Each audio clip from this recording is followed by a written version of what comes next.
ओम नमः सिद्धि एष सुरासुरमणुसिन्धवन्दितं धोदघायिकं ममलं प्रणमामि वर्धमानं तीर्थं धम्मस्य कर्तारम्। श्री प्रवचन सार जी में ज्ञान अधिकार के बाद ये सुख अधिकार है, और सुख अधिकार भी अपना समापन पर है। शुरू में इसमें अपन ने देखा था कि वास्तव में अतीन्द्रिय ज्ञान ही उपादेय है, अतीन्द्रिय सुख ही उपादेय है। उसके बाद बात चली थी कि ज्ञान ही सुख का कारणभूत है, तो अतीन्द्रिय ज्ञान ही उस अतीन्द्रिय सुख का कारण है। फिर अपने सुख की असलियत दिखाई आचार्य देव ने। हम जिस इंद्रिय सुख को सुख समझते हैं, वास्तव में वो सुख है नहीं, दुख है। क्यों? क्योंकि ये इंद्रियों से पीड़ित होता हुआ इनकी तरफ दौड़ता है। जो पांच इंद्रिय के विषय हैं, इनकी तरफ जीव की प्रवृत्ति ही तभी होती है जब ये इंद्रियों के द्वारा अभिद्रुत हो। अहिद्युदा शब्द आया था, अभिद्रुत किया गया, माने बहुत बुरी तरह से पीड़ा इसको दी गई। उस पीड़ा का प्रतिकार इसको नजर कहां पे आया? उन विषय भोगों में, जबकि था नहीं। क्योंकि अगर वो पीड़ा मिट जाती, कभी पैदा नहीं होती, तो समझते कि उपाय सच्चा था। जैसे एक छोटा सा उदाहरण, भूख लगी, ठीक है, भूख लगी तो दुख महसूस हुआ, भूख से पीड़ा होती है। भूख मिटाने का उपाय क्या? भूख मिटाने का उपाय क्या? भोजन कर लिया, मिट गई। मिटना तो उसका नाम है कि अब कभी पैदा नहीं हो। यहाँ सुबह भूख लगती है, भोजन करते हैं, शाम को फिर भूख लगती है, शाम को भोजन करते हैं, अगले दिन सुबह फिर भूख लगती है। तो भूख मिटी कहाँ? हमने क्या सोचा था कि भोजन करने से भूख मिट जाएगी, सोचा करता हूं भोगों से बुझ जाएगी इच्छा ज्वाला। लेकिन वो मिटी नहीं, वो कभी नहीं मिटी। अनादिकाल से बोलो कितना तो खा चुके हैं अपन, है? कितना कितना टनों में, टन भी कम पड़ जाए ऐसा समझ में, इतना तो अनादिकाल से हम भक्षण कर चुके हैं, लेकिन आज तक वो भूख मिटी नहीं। ये तो हकीकत है ना। और फिर भी हमको उपाय रूप में वही सूझती है, वही भोजन आदि वही सूझते हैं अपने को कि भूख का उपाय क्या, कि भोजन कर लो। अच्छा चलो, ये तो एक उदाहरण की बात थी, लेकिन उपाय भी तो सोचे, भूख मिटाने का वास्तविक उपाय क्या है? हम्म? सम्यक दर्शन। ये तो हर चीज में सम्यक दर्शन उपाय बता देता है। अरे हकीकत है, क्योंकि सम्यक दर्शन जब होगा तो उसके बाद में ये निश्चित हो गया ना कि मोक्ष जाएगा। ये सम्यक दर्शन जिसको हो गया तो मोक्ष तो निश्चित हो गया ना। भले इस भव में नहीं जा पा रहा हो, आगे के भव में जाए, लेकिन जाएगा तो सही। और जब सम्यक दर्शन प्राप्त करके मोक्ष को प्राप्त होगा, तो वहां इसके शरीर का अभाव हो जाए, और शरीर का अभाव होगा तो अपने आप ही भूख का भी अभाव हो जाए। ये प्रैक्टिकल बात है भाई। भूख मिटाने का उपाय उसे मिटाओ कि जिसकी वजह से भूख होती है। भूख शरीर का गुण है, भूख तो शरीर का गुण है। भूख नहीं लगती तो डॉक्टर के पास जाते हो कि नहीं? है कि डॉक्टर साहब भूख नहीं लग रही है। अब भूख नहीं लगना ये तो वास्तव में गुण है, लेकिन ये शरीर का दोष माना जाता है। अगर भूख ना लगे तो ये शरीर का एक दोष माना जाता है ना। और दौड़े दौड़े डॉक्टर के पास जाते हैं, साहब भूख नहीं लगी। तो भूख तो शरीर का गुण है, यानी अगर आप भूख मिटाना चाहते हो तो शरीर को मिटाना होगा। और शरीर मिटाने का उपाय वो आत्मघात नहीं, क्योंकि उससे शरीर मिटता नहीं, दूसरा शरीर मिल जाएगा। शरीर मिटाने का उपाय तो सम्यक दर्शन, शरीर के नाश होने का उपाय सम्यक दर्शन। आया समझ में? ये परमानेंट नाश की बात है। ऐसा वो उसमें देखा था ना अपन ने, भंग विहूणो य भवो, है? और क्या था, एक तो भंग रहित उत्पाद और उत्पाद रहित भंग। तो शरीर का ऐसा नाश कि फिर से उत्पाद ना हो, वो केवल्य होने पर होता है, केवल्य सम्यक दर्शन होने पर होता है। इसलिए सम्यक दर्शन ही भूख आदि को मिटाने का उपाय है। ऐसी बात इसमें अपन ने समझी थी। ये आचार्य देव हमको दिखाते हैं कि वास्तव में इंद्रिय जनित जो सुख है वो तो सुख है नहीं, वो दुख ही है। आगे बहुत जोरदार गाथाएं आने वाली हैं। हालांकि ये प्रकरण यूं तो 68वीं गाथा तक है, सुख अधिकार, आगे शुभ परिणाम अधिकार है, लेकिन ये जुड़े हुए ही प्रकरण है। इसीलिए आप देखोगे कि बीच में अमृत चंद्राचार्य ने कलश नहीं दिए, ज्ञान अधिकार के बाद कलश दिए, और ये शुभ परिणाम अधिकार के बाद भी कलश देंगे, लेकिन ज्ञान अधिकार और सुख अधिकार के मतलब सुख अधिकार और शुभ परिणाम अधिकार के बीच में कलश नहीं दिए, क्योंकि वो मिलते हुए चल रहे हैं, जुड़ाव है इन विषयों में। कल अपनी बात समाप्त हुई थी 67वीं गाथा पर। कल विषय क्या था अपना, कि देह एकांत से सुख का कारण नहीं है ना, क्योंकि अगर देह सुख का कारण होता तो वो सिद्धों के तो देह नहीं है, उनके सुख कैसे होता, और वो अनंत सुखी हैं, देह रहित होने पर भी अनंत सुखी हैं, इसलिए ये सिद्ध होता है कि देह सुख का कारण एकांत से नहीं, एकांत रूप से देह सुख का कारण है, ऐसी बात आई थी। इसके बाद फिर आचार्य देव ने 66वीं गाथा में कहा था विषय के वश से सुख या दुख होता है, ये बात आई थी। अपन ने कहा था आचार्य देव ट्रैक चेंज करेंगे, पहले ये बताएंगे कि शरीर के आधारित सुख दुख नहीं है, उन विषयों के आधारित सुख दुख है।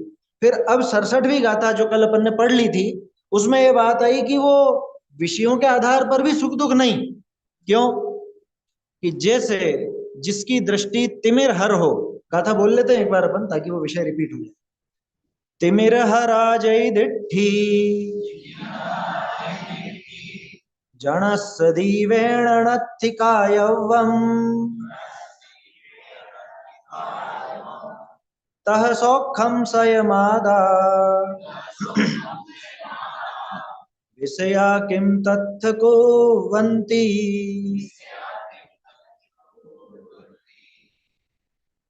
अर्थ स्पष्ट था। तिमिर हरा जय दिट्ठी, यदि दृष्टि ही, आंखें ही तिमिर की नाशक हो, अंधकार की नाशक आंखें हो, तो जणस जणस मन जन की, किसी व्यक्ति की दृष्टि तिमिर हर हो तो दीवेण नत्थिकाय हुआ, दीपक की क्या जरूरत है, रोशनी की कोई आवश्यकता नहीं। तह सौखम स्वयमेव स्वयमादा, उसी प्रकार से आत्मा स्वयं ही सुख स्वरूप हो तो विषया किम तत्थ कुवंती, तो विषय वहां पर क्या करेंगे, सुख के लिए विषयों की जरूरत है क्या, अगर सुख के लिए विषयों की भी जरूरत होती तो अरहंत और सिद्ध इनके पास तो कोई विषय मौजूद नहीं। अरहंतों के तो चलो कह लो आपकी समोसरण है और सारी रिद्धियां हैं, तो उसमें ही उनको एक थोड़ा सा आनंद लगता होगा क्या, कि जैसे हम हमारा वैभव देख देख करके खुश होते हैं, ऐसे अरहंत देव भी अपना वैभव देख करके खुश होते होंगे, ऐसा बिल्कुल भी नहीं। अब वो तो तीन लोक में उत्तम है, तो उनके पास आसपास जो सामग्री रहेगी वो भी सर्वोत्कृष्ट रहेगी, तो वो तो एक नियोग वाली बात है, वो उनके सुख का कारण बिल्कुल नहीं है ना, वो उनके उस अनंत सुख का कारण जरा भी नहीं है, वो समोसरण आदि वैभव। और फिर सिद्ध भगवान, कि सिद्धों के तो वो चीजें भी नहीं दिखती, वो शरीर भी नहीं दिखता, वो समोसरण आदि विभूति भी नहीं दिखती, लेकिन अनंत सुख जरूर नजर आता। इससे पता चलता है कि विषयों के अधीन भी सुख नहीं। तो पिछली गाथा में बात आई थी कि शरीर के अधीन सुख नहीं है, शरीर से सुख नहीं, मतलब कि देवों का शरीर हो तो भी सुख का कारण नहीं। और इस गाथा में कहते हैं कि ये जो बाहरी विषय है, ये विषय भी सुख के कारण नहीं। कोई कह सकता है कि ये पूरे दुनिया को जानते हैं ना, तो पूरे तीन लोक के विषय भोग तो जानने में ही जाते हैं, हैं? तो वो आनंद भी तो आता होगा इनको, हैं? बोलो, दुनिया भर की मिठाइयां सब उनके ख्याल में आ रही है कि नहीं आ रही, और स्वाद कैसा है ये भी तो ख्याल में आ रहा है। देखो, मिठाइयां भी ख्याल में आ रही है, स्वाद कैसा है ये भी ख्याल में आ रहा है, तो फिर भोग लिया ना उन्होंने, इसलिए सुखी होंगे, हैं? बोलो, अरे वो उन सबको जानते हैं पर वेदते नहीं है, क्या दिक्कत है, अगर जानते हैं और वेद लेवे तो क्या दिक्कत है, अगर उन विषयों को जानने मात्र से उनका वेदन होने लगे तो फिर दुनिया भर के दुखों का वेदन भी उनको होगा। क्योंकि जब स्वर्ग के सुख, मतलब अब सुख ही नाम लेने में आता है, देखो स्वर्ग का वैभव, वैभव शब्द ठीक है, स्वर्ग का वो वैभव या यहाँ पे चक्रवर्ती का वैभव, या ये तो चीजें सब परोक्ष है। हमारी बात करें हम तो, हमारे पांच इंद्रियों के जितने भी विषय भोग हैं, ये सब जानने में आने पर अगर उनको भोग होता हो इनका, तो सारे ही नारकियों के दुख का भी उनको भोग होगा, तो फिर वो अनंत सुखी नहीं बल्कि अनंत दुखी हो जाए। जानने में पूरा आता है, अरे हमसे ज्यादा आता है। हम जो भोग रहे हैं ना, मतलब हम जिसको भोग कहते हैं, उससे ज्यादा हम जितना नहीं जान पाते, उससे ज्यादा ज्ञान उनको। एक बार अपनी एक सहधर्मी थे, हैं मतलब अभी, तो उनसे चर्चा हुई कि वो ऐसा बोले कि अरहंत भगवान को मतलब हम क्या बात कर रहे हैं ये तो होता है, लेकिन शब्दों का ज्ञान नहीं होता। क्यों नहीं होता? कि उनके कान नहीं है सिद्धों को। इस सिद्धों के कान नहीं है ना, तो उनको शब्दों का ज्ञान नहीं है। मैंने कहा शब्दों का सुनना छोड़ो, वो शब्दों को देखते भी हैं। क्यों? क्योंकि शब्द जो है भाषा वर्गणा है, और भाषा वर्गणा माने पुद्गल, और पुद्गल माने रूप गुण सहित, यानी उनको तो दिखाई तक देते हैं शब्द। तुम कह रहे हो कि उनको शब्दों का सुन करके ज्ञान नहीं होता। सुनने की जरूरत क्या है, वो तो साक्षात सारा ज्ञान है। वो हमारे कानों में शब्द कैसे बज रहे हैं, इतना भी उनको ज्ञान है। किसी व्यक्ति को जुकाम हो जाए ना, अब उसको वो आवाज गूंजती भी से आती है, जुकाम में ऐसा होता है ना, कान बजते हैं। तो मैं यहां से बोल रहा हूं, और आप सबको अलग अलग शब्द सुनाई देते हैं, मतलब अलग अलग रूप में वो भाषा सुनाई देती है। तो वो भी ज्ञान उनको है, और वो ज्ञान, वो शब्दों का परिणमन कैसा होता है, वो रूप भी उनको नजर आता है। आया समझ में? इस भ्रम में मत रहना कि अरे हमारे तो इंद्रियां हैं, तो हम तो कान से वैसा सुन लेते हैं, या जीभान से हम चख लेते हैं, तो जैसा स्वाद हम चखते हैं गुलाब जामुन का या किसी मिठाई का, वैसा स्वाद उनको मालूम नहीं होगा, क्योंकि उनको जीभान नहीं है। ऐसा नहीं है, वो स्वाद वगैरह सब उनको पता है, सब फुल डिटेल में।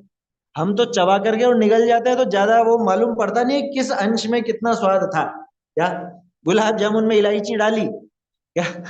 तो वो इलायची हमें जब चबाने में आई और उसका स्वाद आया, तो उसका जितना अंश अपने जीवान से वो टच हुआ, उतना अपने को स्वाद मालूम पड़ता है। अरहंत सिद्ध भगवान को वो बिना चखे वो सब स्वाद उनको मालूम है, कि कितने अंश में कितना वो उसका जो कुछ भी है, वो तीखापन या मीठापन या जो कुछ भी, एक एक चीज। ठंडाई में अपन ने सब घोट दिया ना, वो केवल ज्ञान उनका अद्वितीय है। वो कितने अंश में काली मिर्च का स्वाद है, कितने अंश में आपके सौंफ का, कितने में इलायची का, कितने में दूध का है, किशमिश का, वो सब उनको पता है। खैर, अपना विषय केवल ज्ञान की महत्ता नहीं, अपना विषय तो ये है कि भाई ज्ञान स्वयं ही सुख का कारण है, ये अपन ने देखा है ना। और अनंत ज्ञानी है माने अनंत सुख उनको उपलब्ध है।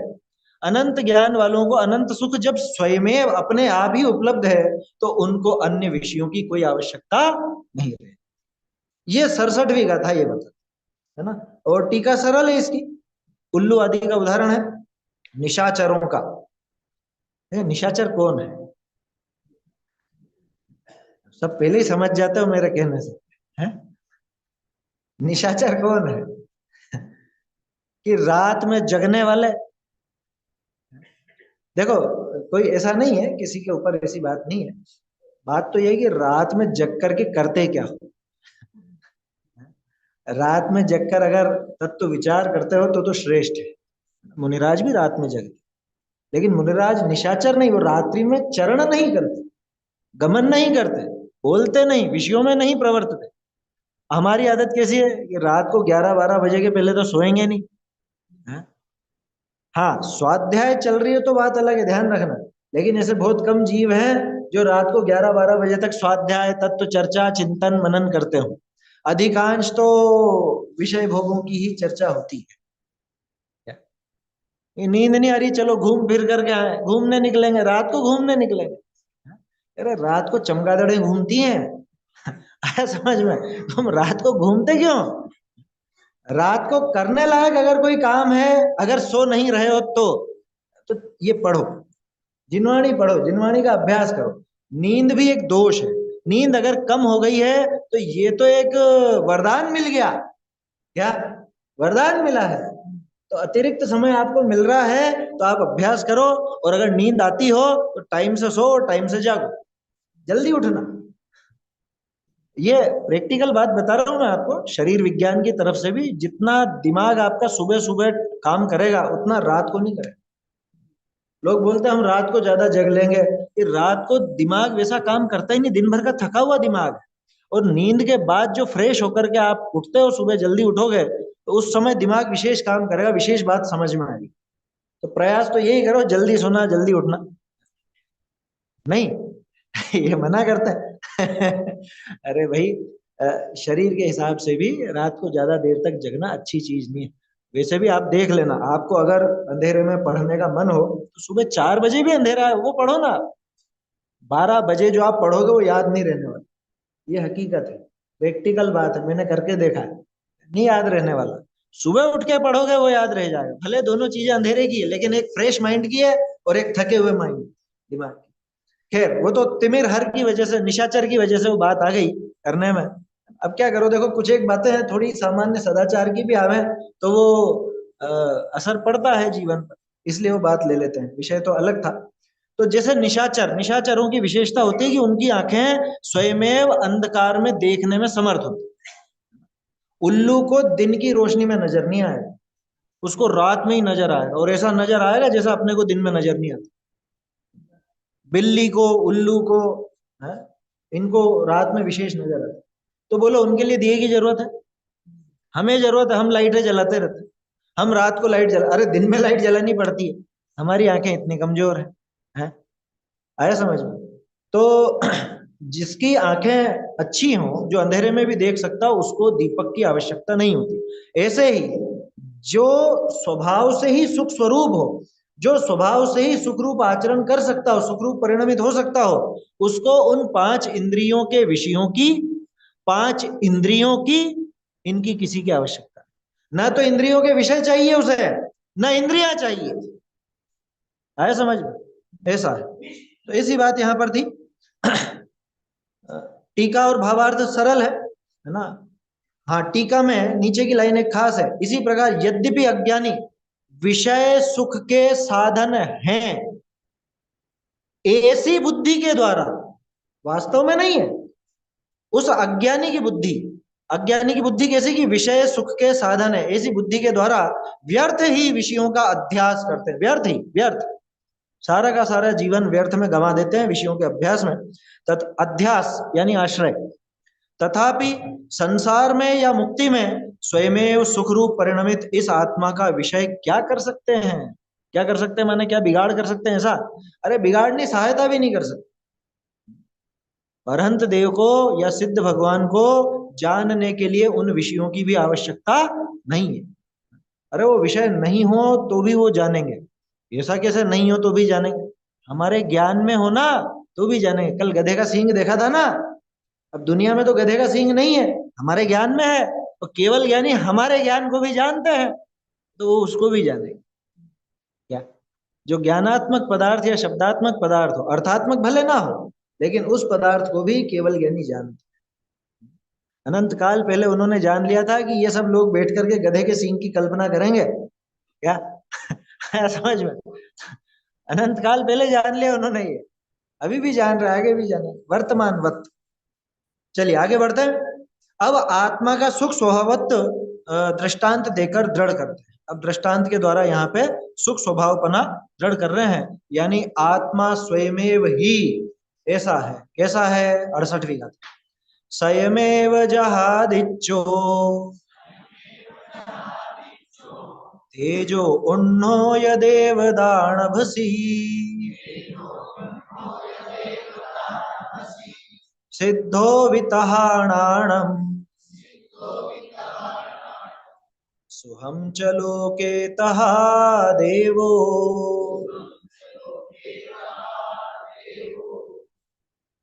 कैसा उदाहरण दिया आचार्य देव, जैसे सूर्य है ऐसे आत्मा है। सिद्ध भगवान ने लिया, हालांकि सिद्धों पर घटित होती है, लेकिन सीधे उन्होंने आत्मा के ऊपर लिया।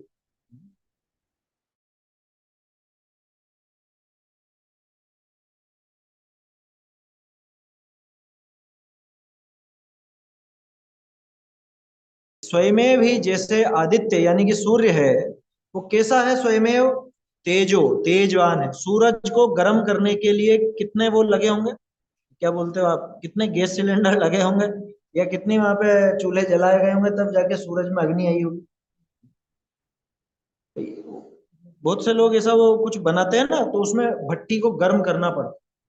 ये जैसे लोहे की जो फर्नेस होती है, फर्नेस बड़ी बड़ी, वो पहली बार में जलते से ही काम नहीं करती, उसको गर्म रखना पड़ता है। उसको गर्म रखने के लिए कंटिन्यू जलाए रखना पड़ता है। तो पहले चालू करना पड़ता है ना, तो वो गर्म होती है, भट्टी गर्म होती है, और उसके बाद फिर वो लोहे का जो भी करना, गलाना और बनाना, वो सब होता है। तो सूरज के लिए भी ऐसा कुछ लगता होगा। हाँ? एक काम करो, इतने परमाणु बम फोड़ो वहां जाकर के, तो वो सूरज गर्म होगा है, फिर जाके पूरी दुनिया में गर्मी फैलाएगा, ऐसा। स्वयमेव, स्वयमेव ही वो तेज है, उष्ण है। उष्ण की बात थी ये, तो गर्माहट वाली बात तो उष्ण बनेगी। तेज की बात तो चमक, प्रकाश और प्रताप, ये दो चीजें हैं जो सूर्य में होती है। प्रकाश तो जानते ही हो आप, रोशनी, और प्रताप यानी गर्मी, ये दोनों काम करता है सूरज।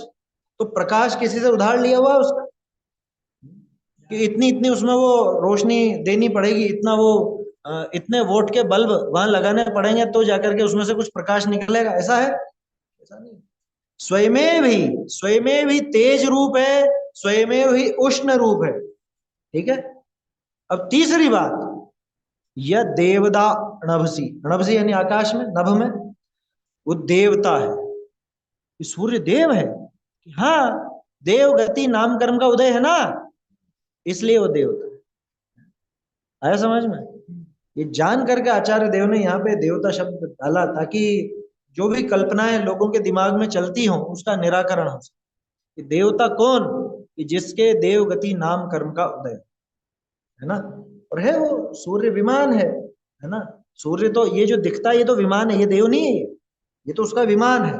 इसमें वो देव रहता है, प्रतीन्द्र है ना, प्रतीन्द्र है। चंद्रमा तो इंद्र है और सूर्य प्रतीन्द्र है। तो वो सूर्य देव का विमान भी सूर्य के नाम से कहलाता है। तो ऐसा, तो ये जो सूर्य है ये स्वयं भी तीन रूप है, कि ये तेज रूप है, उष्ण रूप है और देवता रूप। ठीक ऐसे ही सिद्ध भगवान कैसे हैं? सिद्धो भी तहाणाणम सुहम च लोके तहा देवो। ऐसे ही सिद्ध भी ज्ञान रूप, सुख रूप और देव रूप है। मैं इसमें ऐसा विचार कर रहा था कि तेज और उष्ण, इधर तो तेज लिया, उष्ण लिया, और इधर ज्ञान लिया और सुख लिया। देखो, ज्ञान प्रकाशक है ना, और तेज भी प्रकाश का काम करता है। तो सूर्य का जो प्रकाश वो लौकिक तेज है, और आत्मा का ज्ञान वो वास्तविक प्रकाश है। क्योंकि भले बाहर में रोशनी खूब हो, लेकिन कोई अंधा हो जिसकी आंखें काम नहीं करती हो, तो उसके लिए वो रोशनी क्या काम? वो उस प्रकाश से नहीं जानेगा, लेकिन अपने ज्ञान प्रकाश से जरूर जानेगा, है ना। ज्ञान प्रकाश तो है ना उसके पास।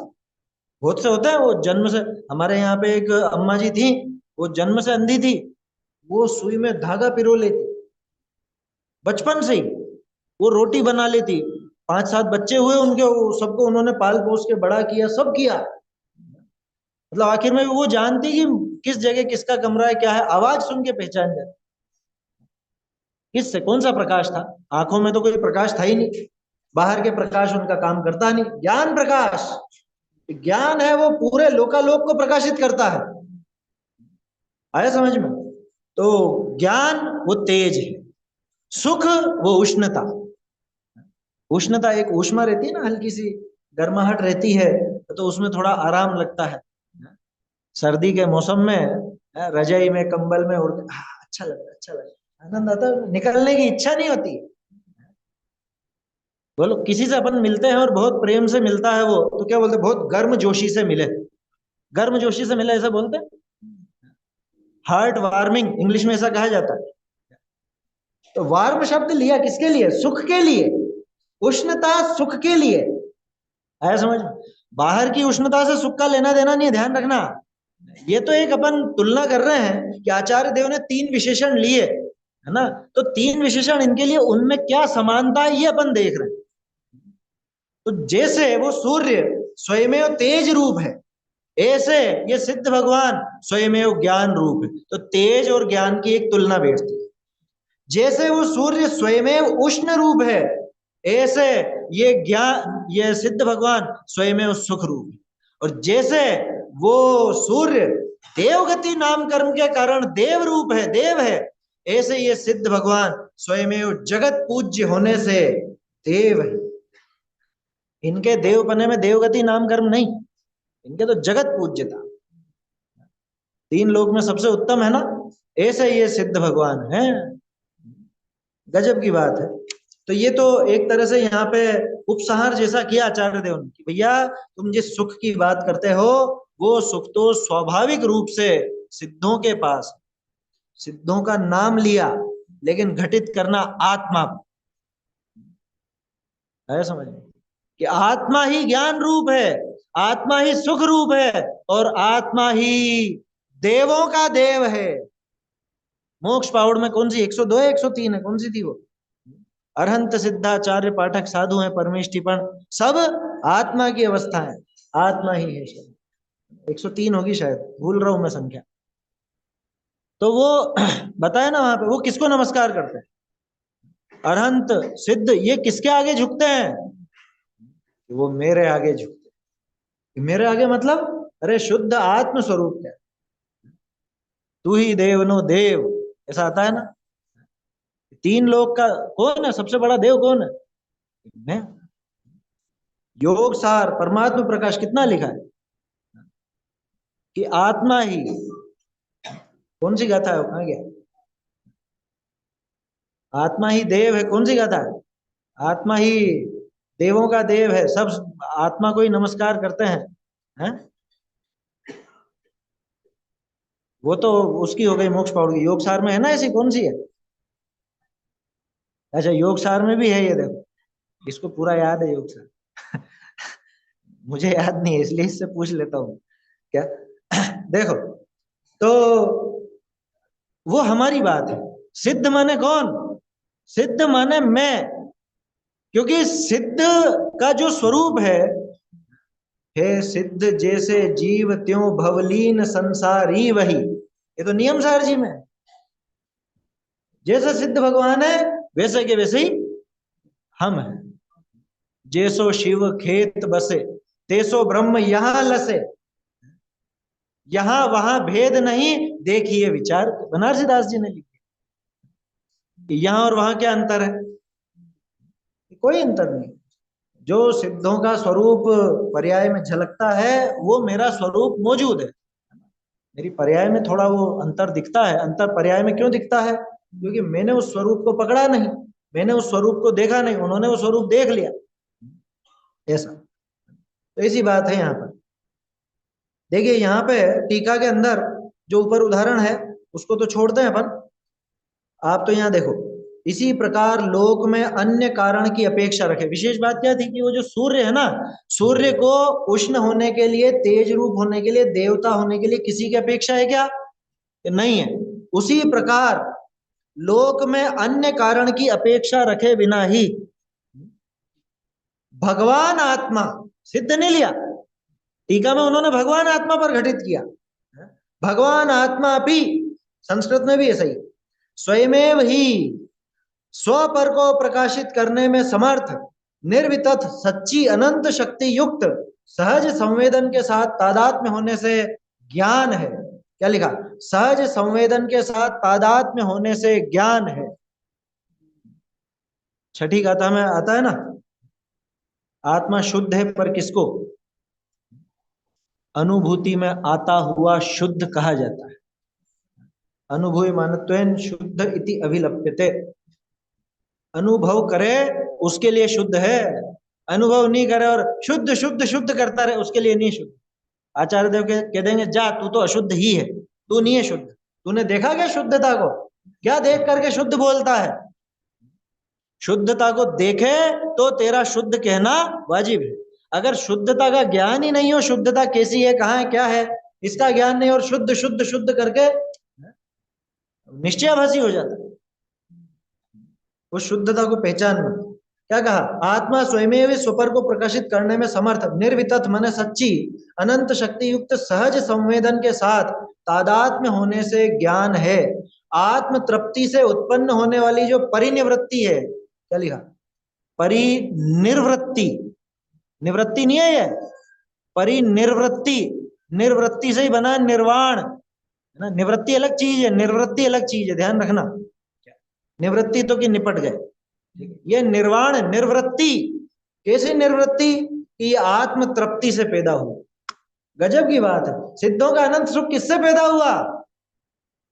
कि मुनिराज जब आत्मलीन थे ना, उस आत्मलीनता से ही वो अनंत सुख पैदा हुआ है। उस आत्मलीनता से, माने अनंत सुख कहीं बाहर से नहीं आया, वो यहीं से पैदा हुआ, आत्मा से ही पैदा हुआ, स्वयं से ही। और स्वयं से जो पैदा हुआ तो फिर वो तो स्वभाव ही है, आया समझ में? उससे प्रवर्तमान अनाकुलता में सुस्थितता के कारण सौख्य है। क्या? अनाकुलता में सुस्थितता, अनाकुलता में सुस्थित हो गए, अब यहां से निकलने वाले नहीं, अब यहां से कुछ कमी होने वाली नहीं। आकुलता कहां से आएगी? आकुलता का फिर क्या काम, सहज आनंद रहो अभिराम।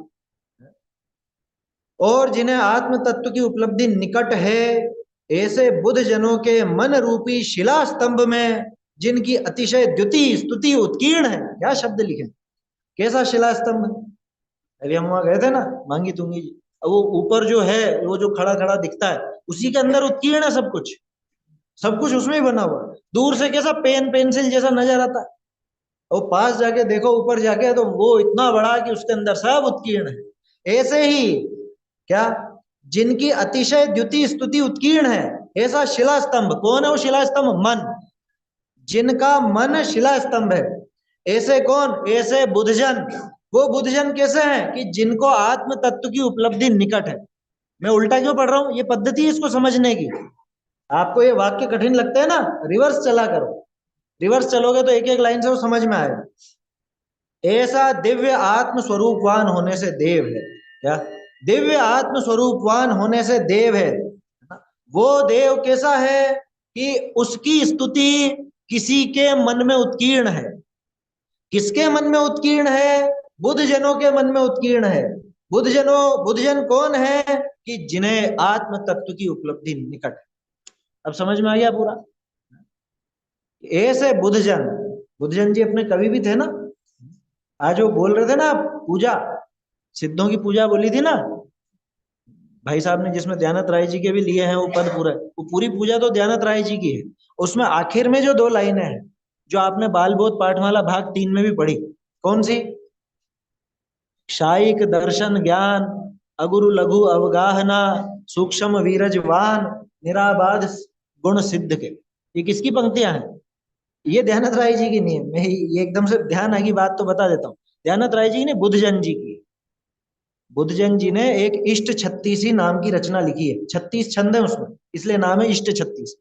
और 5 परमेष्टि के सारे मूल गुण उसके अंदर वर्णित है, पढ़ने लायक है वो। तो उसके अंदर सिद्धों का वर्णन करते हुए ये छंद लिखा हुआ बुद्धजन जी। खैर, वो तो बुद्धजन शब्द आया इस वजह से उनकी बात हो गई। तो ऐसे बुद्धजन, अब हम भी अगर बुद्धजन बनना चाहते हो तो अपने मन रूपी शिला स्तंभ में उस शुद्धात्म तत्व की स्तुति उत्कीर्ण करो। व्यवहार से अरहंत और सिद्धों की स्तुति उत्कीर्ण करो। ये मांड दो यहां पर, इसमें मन में, ठीक है? तो ऐसा वो जिसकी स्तुति उत्कीर्ण है मन रूप शिला स्तंभ में, ऐसा दिव्य आत्म स्वरूपवान होने से वो देव है।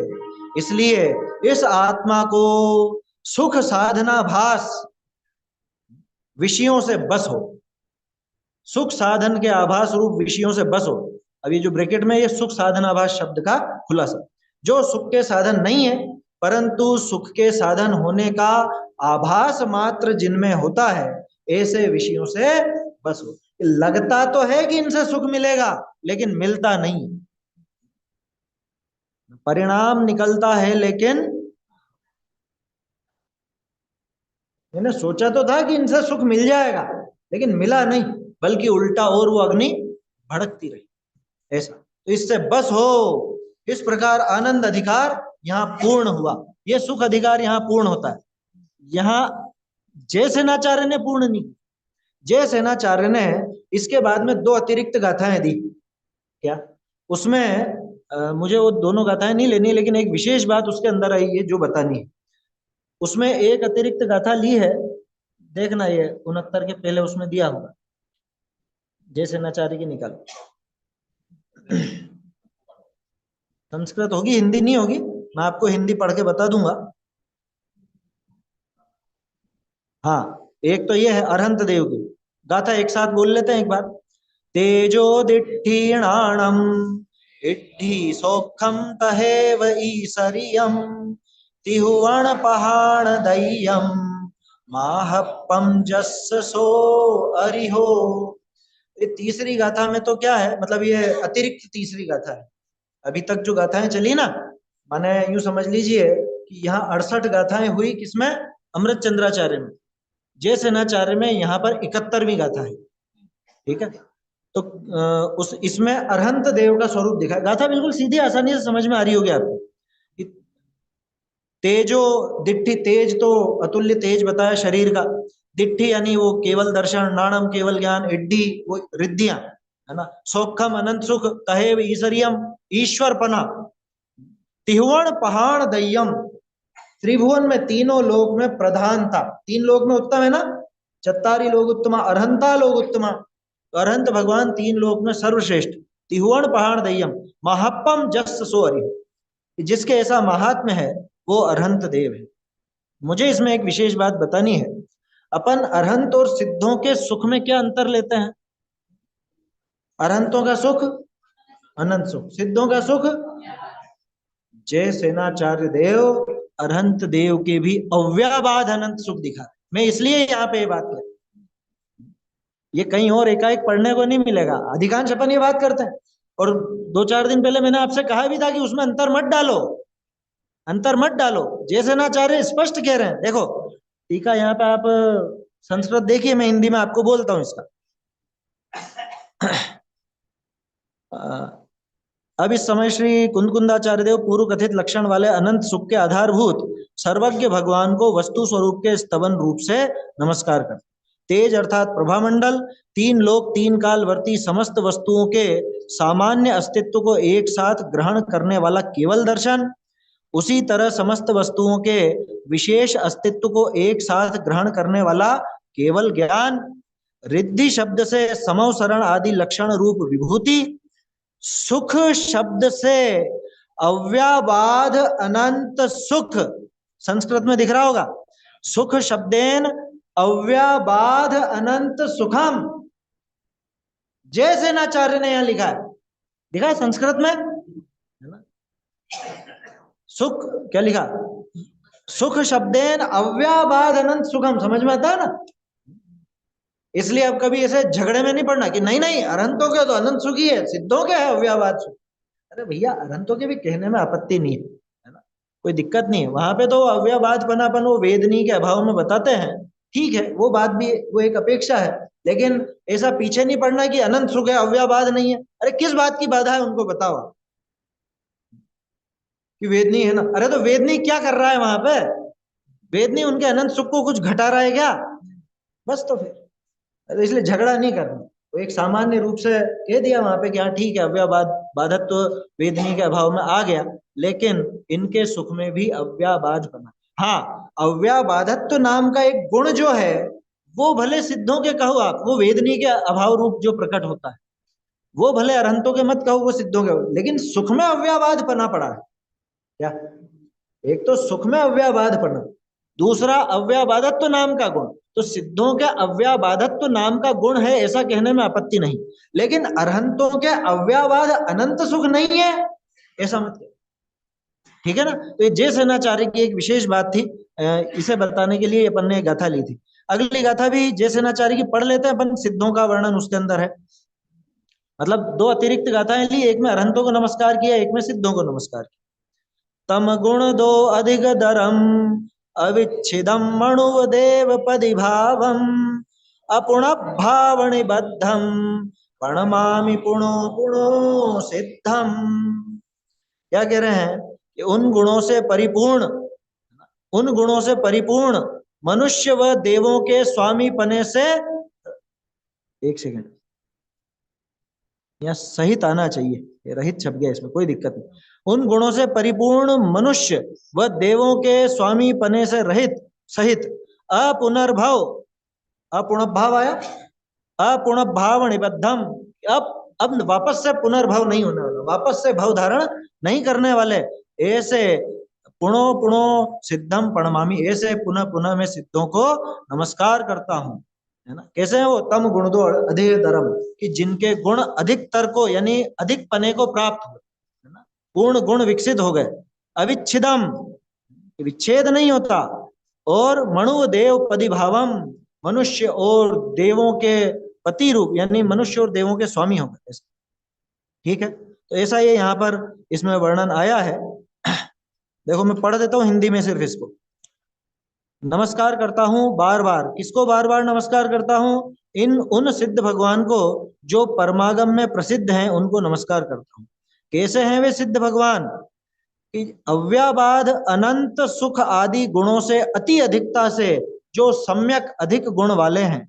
पुनः कैसे हैं वे सिद्ध भगवान, जिस प्रकार पहले अरहंत अवस्था में मनुष्य देवेंद्र आदि समव शरण में आकर नमस्कार करते हैं, उससे उनके प्रभुत्व होता है, उस प्रभुत्व को भी पार कर जाने के कारण मानवपति देवपति भाव से भी अतिक्रांत, इस रूप में उन्होंने वो रहित वाला अर्थ लिया होगा क्या, कि वैसे तो मनुष्यपना देवपना जिनके है वो सब आकर के इनको नमस्कार करते हैं, किनको, समव शरण में आकर साक्षात नमस्कार करते हैं। तो अरहंतों के वो देवपति और मानवपति ऐसे विशेषण घटित होते हैं। सिद्ध भगवान इनसे भी अतिक्रांत हो गए, पार हो गए, माने इनके देवपति बना मानवपति बना भी ऐसा घटित नहीं होता। यूं देखो तो होता है और यूं देखो तो नहीं होता, क्योंकि सभी उनको नमस्कार करते हैं इसलिए वो उन सबके स्वामी हैं, लेकिन जैसे समव शरण आदि में आकर के करते हैं वैसे उनके नहीं आते, क्योंकि शरीर ही नहीं। ठीक है, और किस विशेषता वाले हैं वे सिद्ध, की द्रव्य क्षेत्र काल भाव आदि 5 प्रकार के भवों से भिन्न शुद्ध बुद्ध एक स्वभाव वाले निज आत्मा की उपलब्धि है लक्षण जिसका, ऐसा जो मोक्ष है, ये भी एक विशेष शब्द है इसमें। मोक्ष क्या क्या लिखा संस्कृत में, क्या लिखा, लिखा ना यहाँ पे मोक्ष, एक सेकंड, निजात्मोपम्ब लक्षणों यो असो मोक्ष, कि निज आत्मा की उपलब्धि जिसका लक्षण है ऐसा जो मोक्ष, यानी मोक्ष यही प्रकट होता है। चौथे गुण स्थान में भी जो अपेक्षा से मोक्ष बताया जाता है वो इसीलिए क्योंकि आत्मोपलब्धि का नाम मोक्ष है। मोक्ष का लक्षण आत्मोपलब्धि, ये ध्यान रखिएगा, है ना, नोट कर लीजिएगा इस चीज को। आत्मा की उपलब्धि जिसका लक्षण है ऐसा मोक्ष, उसके अधीन पने के कारण अपुनर्भाव से मोक्ष से निबद्ध है, ऐसा भाव है। इस प्रकार से ये अपना सुखाधिकार यहाँ पे पूर्ण होता है। अब उस सुख का कारण, इंद्रिय सुख का कारण जो शुभ भाव है, उस शुभ भाव की मीमांसा का अधिकार, ये शुभ परिणाम अधिकार अगली गाथा से प्रारंभ होगा। उसकी चर्चा फिर अपन दोपहर में करेंगे, 4 बजे से रखा है ना, दोपहर 4 बजे से।